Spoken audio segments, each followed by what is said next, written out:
Hi, everyone. Thank you for coming. And this is the 2022 San Francisco Doc Fest. We have a chance, you've just had a chance for watching Queering Yoga. I'm one of the programmers, Gigi Haycock, and we are very happy to have with us the director and producer all the way from Sri Lanka, Ewan Duarte. So thank you so much for coming. Yes, I'm happy to have this opportunity to connect and to have a talk about the film. Yeah, that's wonderful. And we had a little time to talk ahead of time, but I wanted to get this recorded so that everyone can hear, because it's very interesting to me. I know this is your Bay Area film premiere, and it has shown at the Seattle Queer Film Festival as well. And that was the world premiere, right? Yes, that premiered last October 2021 in Seattle.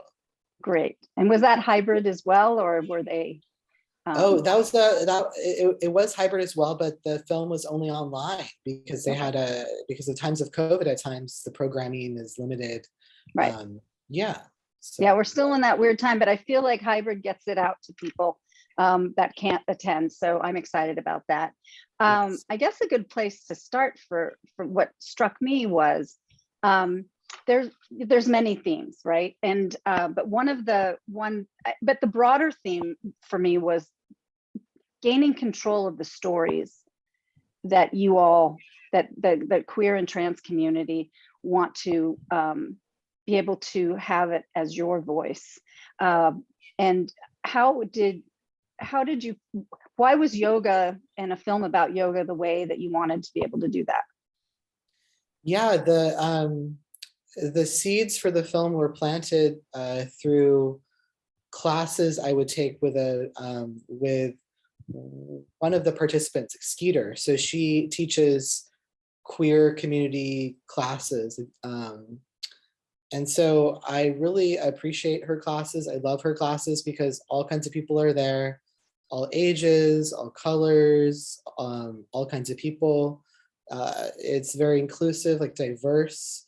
And it's community oriented. And so I really feel like she's really created a very healing, inclusive space. And so I'm so grateful to her and her classes and her presence, and her as a person and as a teacher, and also as a participant in the project, in the film. So yeah, because I was taking your classes for a few years before the film was even made.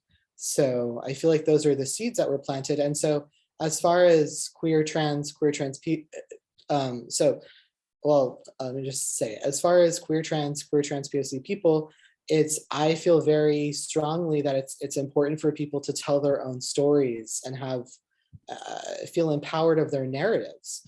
And so my identities are queer and trans, and so I have made prior films, and so this film was quite a project because it's a lot longer than my prior 2 short films I made, and the prior 2 short films were more personal projects, documentaries, and so this was more of the community or just the community perspective through the stories of the participants. And so I just feel it's so empowering when people can tell their own stories, and just people who you don't often see or hear from. And so that I feel it's so important in media for people from oppressed communities who have identities that are oppressed and marginalized to have control of their narrative and to share that. That is important and powerful. Yeah, Skeeter had said that it resonated with me, of saying that that words matter, right? So the words that you hear when you go into a yoga studio that's maybe just a traditional one that isn't, based on all inclusivity, the words that you use sometimes they don't always encapsulate everyone who's in the class. And so even though we're talking about intention and all sorts of things, they may not speak to the, a person, that that now they have their program with doing a queer, yoga, and giving a place where people feel safe and feel as if, oh, you're speaking to me. That really, was something that struck me. And the education and awareness and diversity that you talk about as well. So when they say words matter, I mean, to you, what does that mean? Well, the practice of right speech, being intentional. I mean, I just, that's a practice in all kinds of cultures, all kinds of religions, like philosophies, like spirituality. Right speech is the first thing that comes to me. Awareness, consciousness, and intentionality of your words. And I feel first that has to be how you're thinking about things, because before there's words, you think about them, hopefully. You think before you speak, hopefully, even if it's automatic, there's some thought before speech happens. So I would say bringing intention and awareness and consciousness to one's thoughts, intentions, and words. And so being intentional with your words, because even if your intent is to be inclusive, the impact can be harmful at times. There's intent and there's impact. And so if the impact is not what one intended, then having the awareness to be able to be called in and to hear feedback from people or a person or community you may have caused harm to.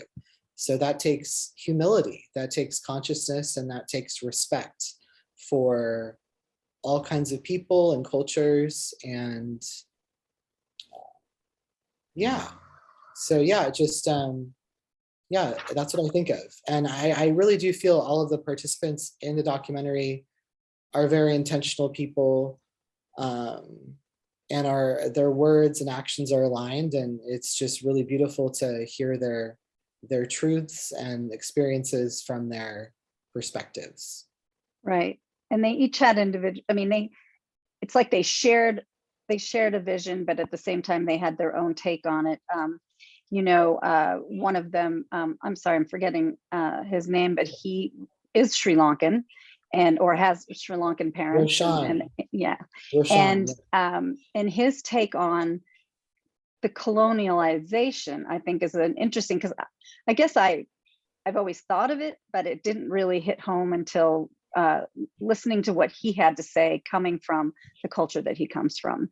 Can you speak a little bit about the colonization of yoga and how that affects in the Western, how we practice it here? Yeah. I really appreciate him and his point of view that he expressed in the film.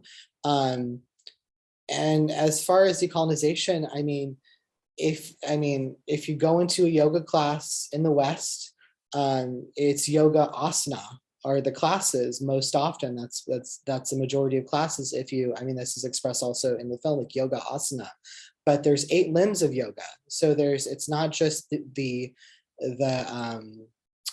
asana practice, like the physical practice, the movement practice, like with your body. There's pranayama too, so there's breathing. There's 8 limbs of yoga.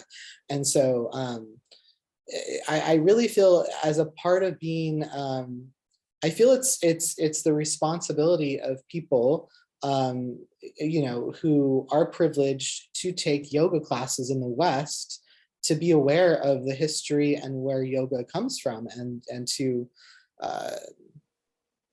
be mindful of the history and to learn about it. It's not, because there's a lot of harm that has been caused through appropriation and colonization, and an incredible amount throughout history. And so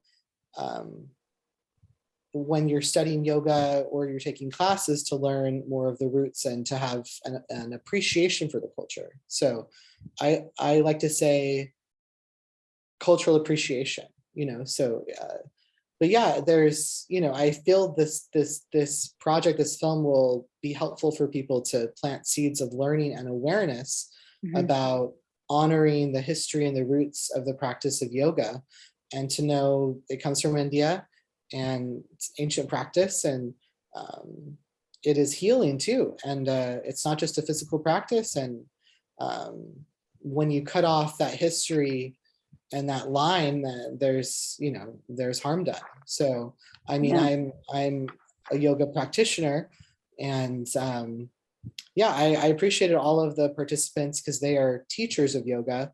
And so everything they had to share, I appreciated and valued. And I hope the viewers will value it too. And it's one perspective, or each of them have their perspectives, and there's multiple perspectives here. But I think the first step is to be curious and open, have an open mind and an open heart to learning, Mhm. because people can get defensive Yeah. if you try to push things down someone's throat, not literally, but just like, you ought to learn about this, or like, you're colonizing yoga. If you, I mean, I feel uh, conversations with people can be had in ways that are respectful, and where learning can happen through hearing stories that touch a person's heart, compared to Mhm. being a lecture. So I really hope for this film and intend for it to be healing and to plant seeds of awareness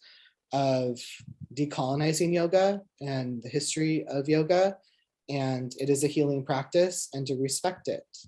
So, Yeah, that yeah. was also some of the instructors had talked about, hey, I didn't think that I would be an instructor because I didn't look like the body type or this, I thought that was also all in, it seems like there was their journey is to figure out how they fit into it all, and that, hey, yes, this is how I'm going to help, and I can do this because, well, trust our bodies and look at our bodies. And I thought that was a very positive part of the film as well.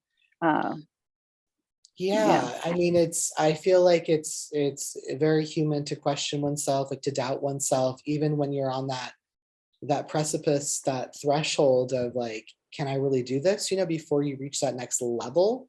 If that's as a teacher, or like in any realm of your life, at times where you're tested before you reach that next level, and it's uncomfortable. And uh, there's one participant, Rochelle, she's the one who really talks about that. Before she takes the seat of the teacher, she's on this precipice, and can I do this, can I not do it? And then she soars. So Yeah.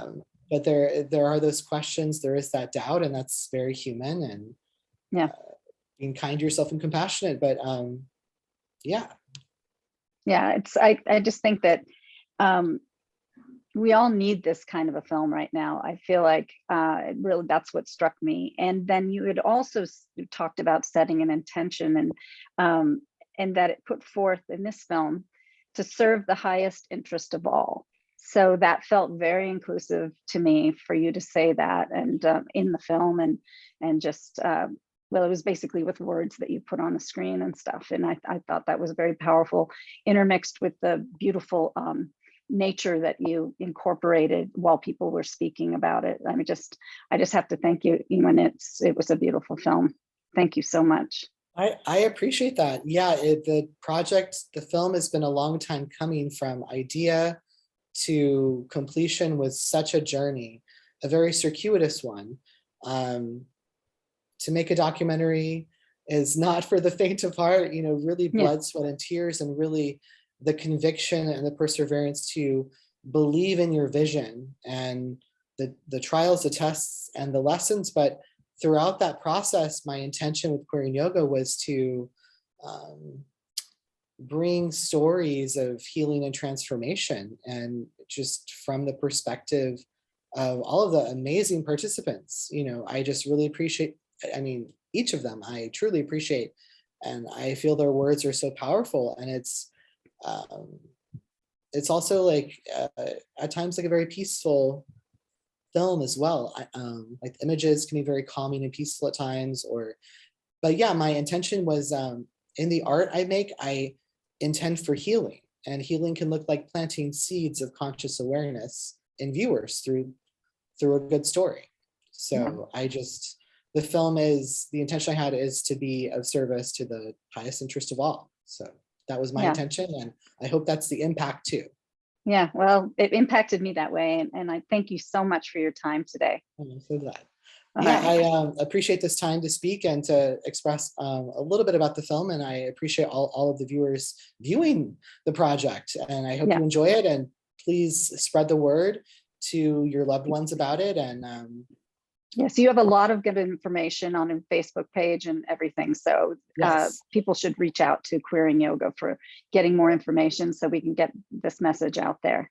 okay, That's great, excellent. awesome. Yes, Yeah. yes, I appreciate it. Okay. Thank you so Okay, great, much. of Bye. course. Goodbye.